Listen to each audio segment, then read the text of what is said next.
tarde, boa noite. Continuando aqui com os nossos estudos no que diz respeito hoje à nossa filosofia. Com vocês, professor Alexandre, Colégio Semeador, e mais uma aula extremamente importante.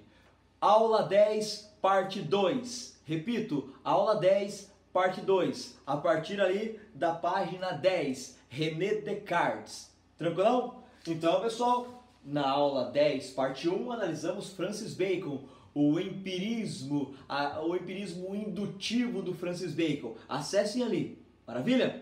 Agora vamos analisar de forma mais aprofundada as correntes epistemológicas. Pessoal, epistemologia seria o estudo do conhecimento, a teoria do conhecimento, maravilha? Como que nós adquirimos conhecimento?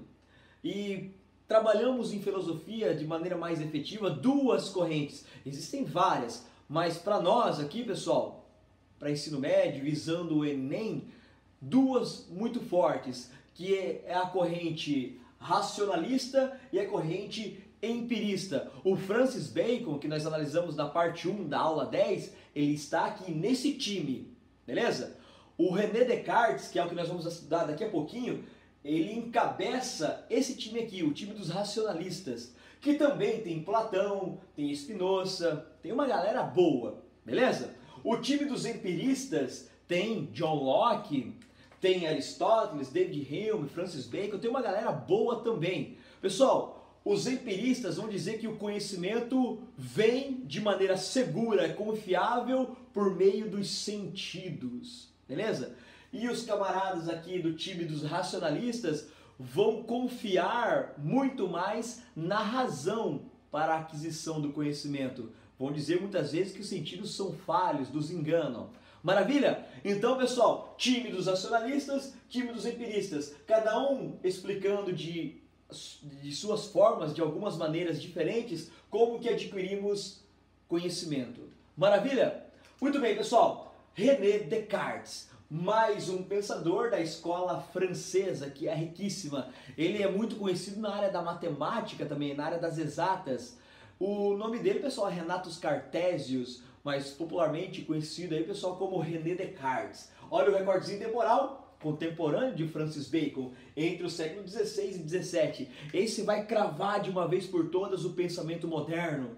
Esse vai cravar de uma vez por todas a ciência moderna. Maravilha, pessoal? Então vamos analisar alguns pensamentos, algumas teorias do nosso camarada René Descartes. Ele é extremamente recorrente, pessoal, muito recorrente mesmo.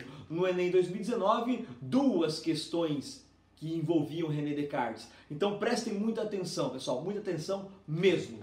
Vamos lá, pessoal.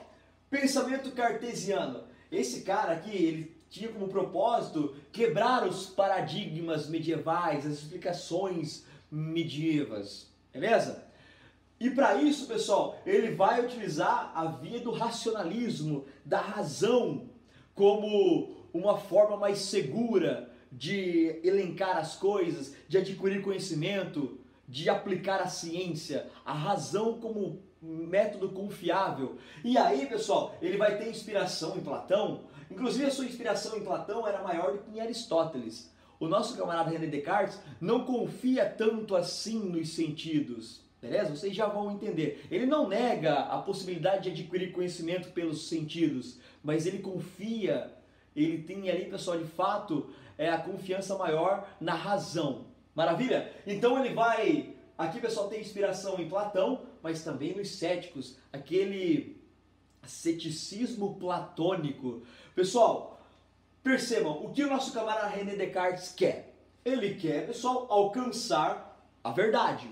Mas não é qualquer verdade, é aquela verdade indubitável. Em outras palavras, aquela verdade inquestionável, aquela verdade que não pode ser colocada em dúvida, aquela verdade inabalável, aquele conhecimento seguro, inquestionável, beleza? Ele acreditava nessa verdade, ele acreditava na existência dessas certezas que não podem ser colocadas em dúvidas, beleza? Percebam que ele tinha inspiração em Platão, porque queria buscar essas verdades, mas ele também se inspirava nos céticos, pois ele utilizava a via da dúvida. Olha só, pessoal, os céticos colocavam tudo sobre o crivo da dúvida, mas permaneciam por ali mesmo, na dúvida. Não acreditavam na existência ou não buscavam as verdades. Já o nosso camarada René Descartes, ele utilizava da dúvida para alcançar as verdades. Ou seja, quer conhecer alguma coisa? Duvide. Mas duvide de tudo, pessoal. O nosso camarada René Descartes utilizava a dúvida metódica, ou seja, a dúvida como um método. Qual o método para alcançar a verdade? A dúvida. Quer conhecer alguma coisa? Quer alcançar as certezas? Quer alcançar as verdades? Comece duvidando, mas utilize a dúvida hiperbólica, pessoal. É aquela dúvida exagerada, aquela dúvida extrema, mas duvide de tudo. O nosso camarada Descartes, ele vai duvidar de tudo, pessoal. Vai duvidar da família, vai duvidar da existência de Deus, vai duvidar da realidade, vai duvidar, pessoal, da natureza, ele vai duvidar da ciência. Pessoal, ele vai duvidar de tudo. Inclusive, ele vai ter umas alucinações, ele vai pirar, ele vai duvidar da própria existência. Será que eu não estou vivendo um sonho? É aquele argumento do sonho. Será que eu estou vivendo mesmo? Será que eu existo mesmo? Será que essa realidade é realmente real? Pessoal, ele duvidava de tudo. Esse era o método dele para alcançar as verdades. Será que isso aqui não é um sonho? Será que eu não estou no sonho de alguém? Será que eu não estou num sonho de um senhor de 90 anos que está em coma e está sonhando? Será que isso aqui que eu vivo é real? Será que eu estou lecionando agora? Será que você está me ouvindo? Será que eu tenho uma família? Será que eu sou mesmo o Alexandre? Pessoal, será que isso aqui não é mesmo um sonho? Ele duvidava de tudo e ele levou essa dúvida a níveis extremos. É aquilo, repito, que ficará conhecido como dúvida hiperbólica. Uma dúvida nervosa, uma dúvida potente. Beleza? Repito, ele não queria ficar na dúvida. Ele utilizava a dúvida para alcançar a verdade. Beleza?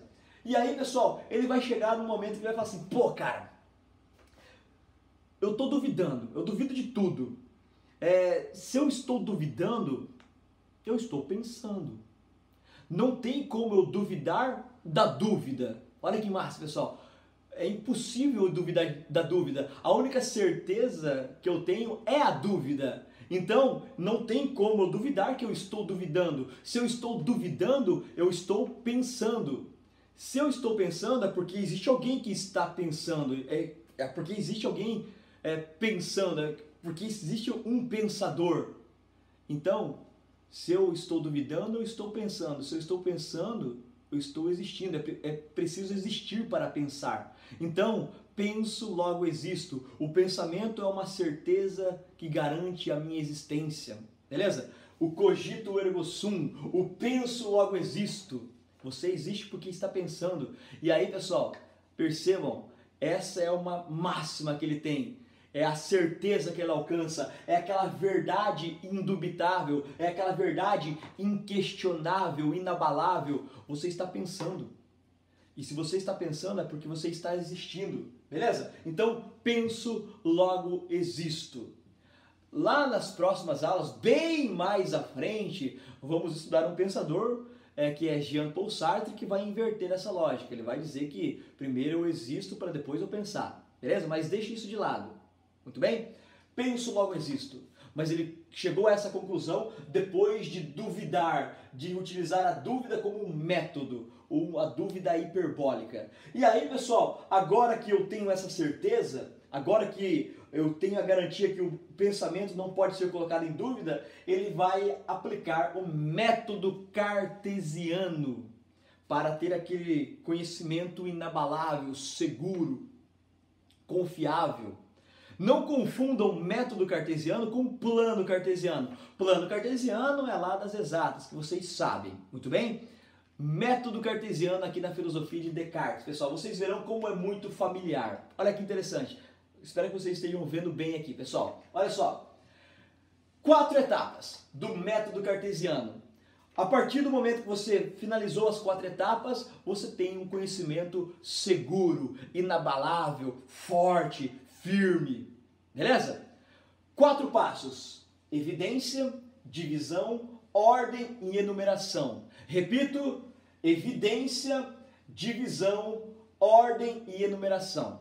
O primeiro passo, a evidência, é colocar em evidência tudo aquilo que não pode ser colocado em dúvida. Por exemplo, os sentimentos. O sentimento é muito questionável, pessoal. O sentimento ele pode ser colocado em dúvida tranquilamente. Agora eu estou feliz, de repente já não estou mais. Agora eu amo, de repente já não amo mais, de repente já amo de novo. Então é algo, pessoal, não muito sólido.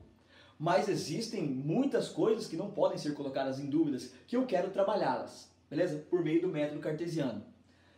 Os fenômenos naturais, entra no filtro. O pensamento, acabei de falar para vocês, pessoal. Penso, logo existo. O pensamento é uma garantia, uma certeza, beleza? Então, o pensamento, a matemática, o nosso camarada aqui, ele vai utilizar muito da via matemática para alcançar certezas. Então, a matemática, a exatidão da matemática não pode ser colocada em dúvidas. Vamos colocar aqui então, pessoal, a matemática. Vamos aqui imaginar que eu sou um concurseiro.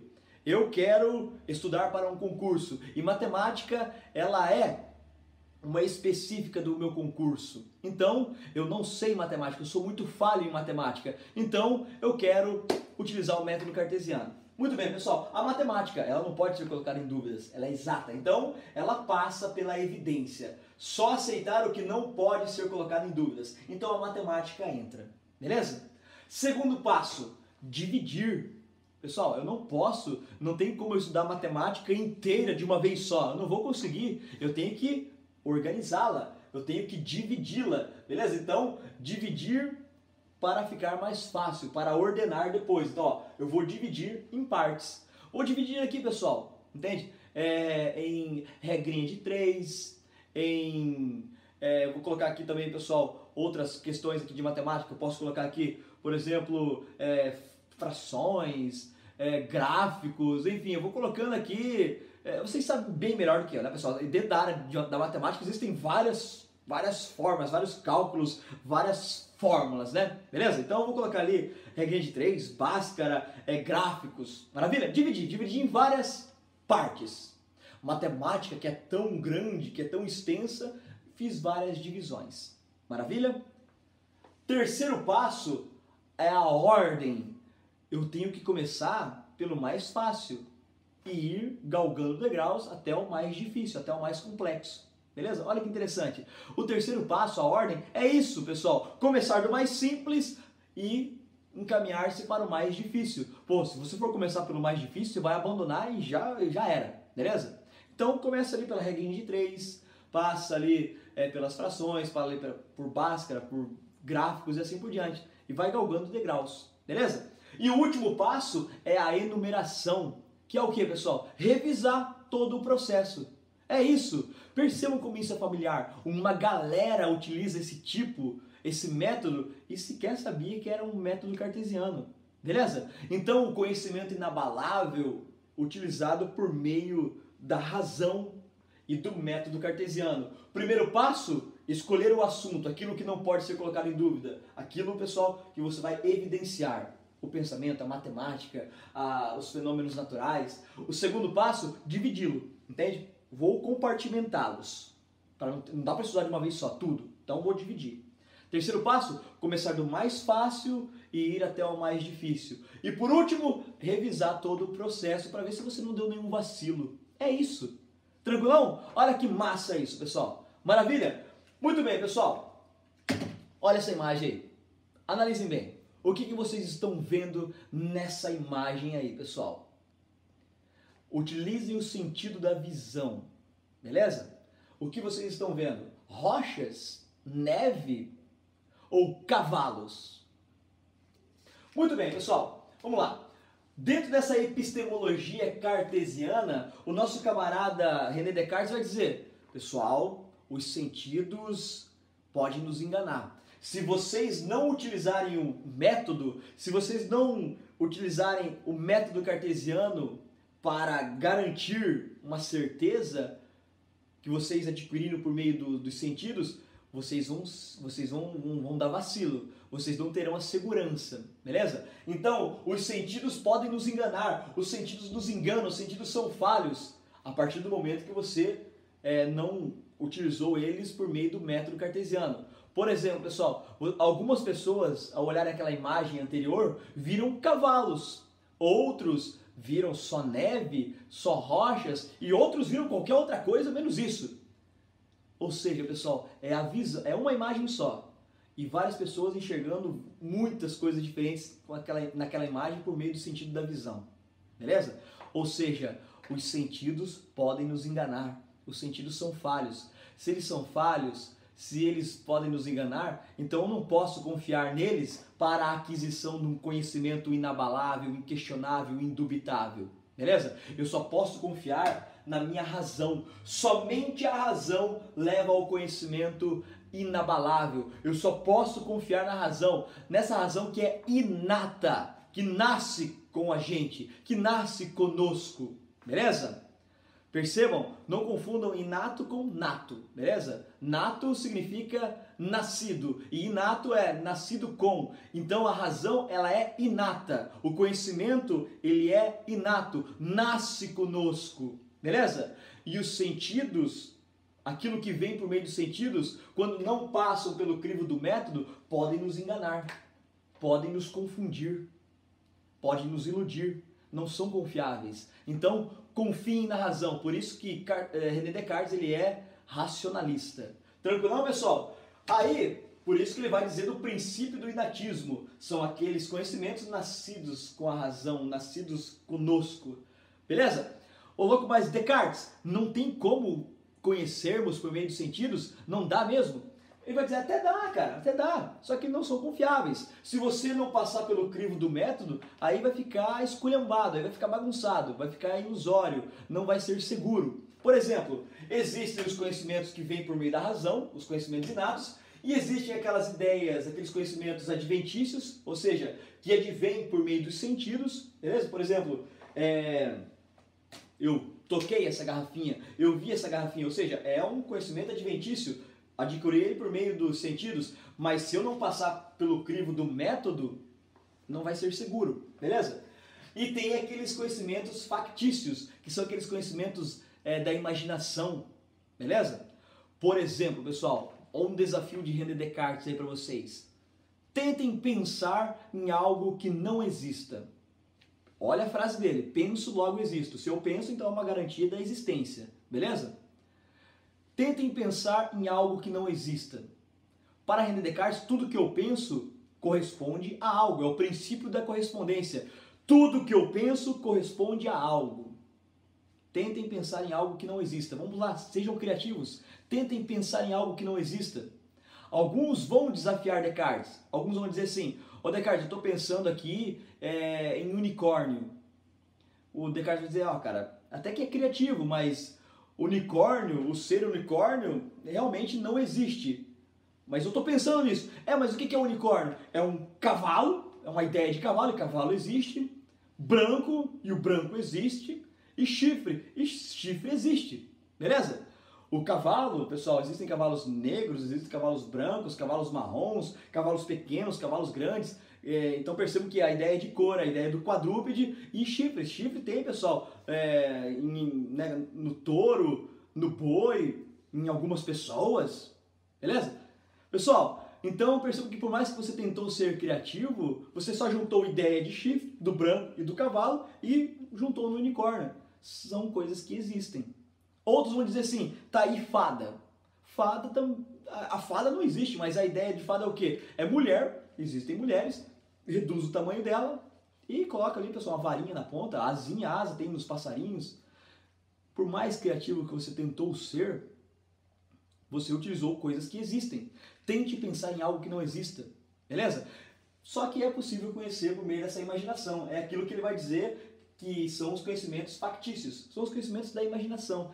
Esses seres fantasiosos que nós inventamos. Pega os deuses gregos, Poseidon, entende? Pega lá Ares, Hades, são todas ideias que nós já conhecemos, que existem. Maravilha? Então, pessoal, eu só posso confiar na razão, naquele conhecimento que é inato, são os princípios da correspondência. Tudo que penso corresponde a algo. Aí vão dizer o seguinte, ô Descartes, e Deus? Porque eu estou pensando em Deus. Deus existe? Ele vai dizer sim. Se eu estou pensando em Deus, é porque em algum momento tive contato, é porque essa ideia de Deus existe, é porque estamos inseridos no pensamento desse ser maior. Se eu penso, logo existo, então quer dizer que eu estou existindo, porque eu estou pensando. E se eu penso em Deus, é porque esse Deus existe, esse Deus pensa em mim. Entende? Então eu existo no pensamento de Deus. Beleza? Se eu penso no infinito, mesmo eu sendo um ser finito, então o infinito deve existir, e esse infinito existe dentro da figura divina de Deus. Beleza? Então, pessoal, para nosso camarada René Descartes, o conhecimento está na razão, o conhecimento é inato. Maravilha? Tranquilão? Então, o princípio da correspondência, o princípio do inatismo, a confiança na razão. Tranquilão, pessoal? Vamos aí resolver duas questões bem rápidas. Olha que interessante. Seguindo aquele esqueminha, beleza? Para ganhar tempo. Temos um texto de apoio aqui no Enem, beleza? O texto aqui refere-se a Descartes. Vamos lá para o enunciado. Apesar de questionar os conceitos da tradição, a dúvida radical, aquela dúvida hiperbólica, aquela dúvida extrema, a dúvida radical da filosofia cartesiana tem caráter positivo, por contribuir para para que contribui essa dúvida radical do Descartes? Letra A, dissolução do saber científico? Não, pessoal, ele vai colaborar muito com a ciência, ele não queria diluir isso, então tá errada. B, recuperação dos antigos juízos? Não, ele vai ser, pessoal, ele queria se afastar daquelas concepções medievais, dos antigos juízos, então tá errada também. C, exaltação do pensamento clássico? Não, pessoal, também não. Ele estava bem distante desse pensamento clássico. Maravilha? Bem distante mesmo. D, surgimento do conhecimento inabalável? Maravilha, era isso que ele queria. Uma verdade inquestionável, inabalável, segura. E como que eu faço para alcançar as verdades? Comece duvidando. Mas não fique na dúvida. Supere essa dúvida. Tente responder essa dúvida. Tente alcançar as verdades. Aquela verdade, aquela certeza inabalável, conhecimento seguro, forte. Maravilha? E fortalecimento dos preconceitos religiosos. Não, pessoal, não. Não, ele queria se afastar bastante disso aí. Maravilha? Então a letra D é a letra correta. Muito bem? Próxima questão aqui, pessoal. Outra questão do Enem. Beleza? Outro texto de apoio grande e que faz aí, pessoal, menção a Descartes. Em sua busca pelo saber verdadeiro, o autor considera o conhecimento, de modo crítico, como resultado da... Ou seja, esse conhecimento é resultado do quê? Esse conhecimento inabalável, forte, ele é, de fato, resultado do quê? Da investigação de natureza empírica? Não, pessoal, ele não é um empirista, ele vai ser um racionalista, beleza? B, retomada da tradição intelectual? Não, pessoal, ele não vai ser aquele crítico das tradições, mas ele vai se afastar consideravelmente disso aí, ele vai ser um modernista, beleza? C, imposição de valores ortodoxos? Não, pessoal, ele não vai, ele vai se afastar bastante dessa ortodoxia, ele vai se contrapor bastante a essa ortodoxia. D, autonomia do sujeito pensante. Aí que está, pessoal, é o sujeito pensante, é o sujeito que tem que duvidar, é cada um de nós, cada sujeito que tem que duvidar de tudo, beleza? Mas não ficar na dúvida, alcançar, superar essa dúvida e alcançar a verdade inabalável, inquestionável, indubitável, beleza? Por meio da dúvida hiperbólica, da dúvida metódica. Então, a autonomia daquele que pensa. Penso, logo existo. A D está corretíssima. E por último, liberdade do agente moral. Não, ele nem está falando desses princípios éticos e morais. Tá bem fora aqui, o texto nem faz menção a isso aí. Então, a letra D é a letra correta. Maravilha, pessoal? Tranquilão? Até a próxima.